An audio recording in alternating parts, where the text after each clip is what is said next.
Jean-Paul Lecoq. Merci Madame la Présidente. C'est un moment important pour nous de recevoir un militaire de l'armée israélienne, puisque nous avons eu l'occasion de recevoir il y a quelque temps le président de la Knesset. Et à ce moment-là, c'était la politique d'Israël qui était jugée quelque part, ou qui était critiquée, qui était abordée. À cette occasion-là, on a eu l'occasion de, et je reprends vos mots, puisque en fait je les partage, vos derniers mots. Vous avez dit l'utilisation de la terreur pour atteindre un objectif, ça s'appelle du terrorisme. C'est exactement ce que j'ai dit au président de la Knesset.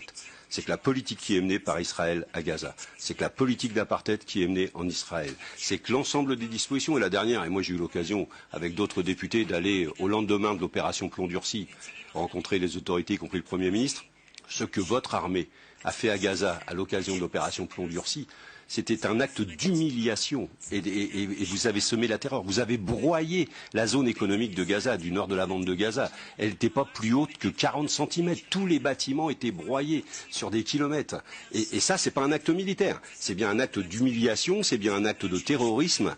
Et votre pays mène une politique terroriste. Et donc, on a des terroristes en face de terroristes, si vous voulez. Vous êtes venus nous faire, avec les images à l'appui, et les Français qui vont suivre cette commission n'ont pas vu les images. Mais des images de propagande, vos images de propagande que vous distillez peut-être en Israël pour convaincre les Israéliens de financer votre armée, de financer vos actes. Moi, au moment où je vous écoutais, j'ai aussi une pensée pour Salah Hamouri. Parfois, dans les relations diplomatiques, on fait des actes. Quand la Chine a accueilli le président Macron, elle a fait un acte pour libérer un Français qui était en prison, et de manière à ce qu'on puisse avoir des relations, parce qu'il y avait un doute sur sa condamnation, etc. Et aujourd'hui, vous ne faites pas d'acte. C'est-à-dire Salah Hamouri, il en a repris pour 6 mois. On ne sait toujours pas pourquoi.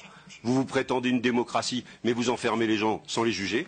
Et vous, peut-être que quand on vous pose des questions embarrassantes, je l'ai vu tout à l'heure, sur la question de l'Iran, sur la question de la bombe atomique, vous dites, moi, je ne suis pas là pour faire de la politique. Vous faites de la politique depuis le premier mot que vous avez cité. Et vous ne répondez pas aux questions qui vous embarrassent. Alors, c'est vrai que vous êtes le bras armé de ces terroristes, de ce terrorisme d'État.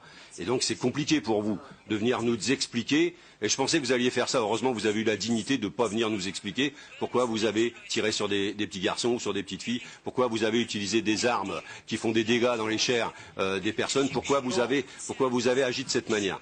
Vous prétendez défendre une frontière. La frontière, votre État ne l'a pas reconnue.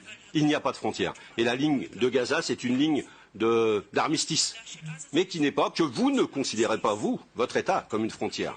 Et donc, vous ne défendez pas une frontière. Ensuite, la légitime défense s'entend d'État à État.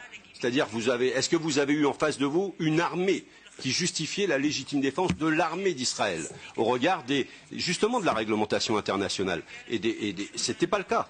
Et vous avez bien vu qu'en face de vous, vous aviez des jeteurs de cailloux, peut-être vous avez des gens qui faisaient voler des cerfs-volants, peut-être vous avez des pneus brûlés, vous appelez ça la terreur. Moi, quand je manifeste sur le port du Havre, parfois les dockers font brûler des pneus et ça fait la même fumée et c'est un acte de résistance. Aujourd'hui, les Palestiniens ont droit à cette résistance. La résolution des Nations Unies les autorise à ce retour.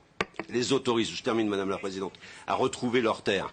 Aujourd'hui, la question qui est posée, c'est le chemin pour la paix, c'est entendre ce peuple palestinien qui ne peut pas rester cantonné dans le ghetto de Gaza. Vous devez les sortir, ils doivent pouvoir retrouver leurs terres et c'est ça l'enjeu. Vous ne pouvez pas utiliser cette situation du ghetto de Gaza pour expérimenter à une prison à ciel ouvert, comme a dit la présidente, le comportement, la dignité d'un comportement humain. Tout être humain aurait envie de sortir de ce ghetto. Et tout être humain aurait envie d'aller couper la clôture qui les sépare de leur terre. Merci beaucoup, monsieur.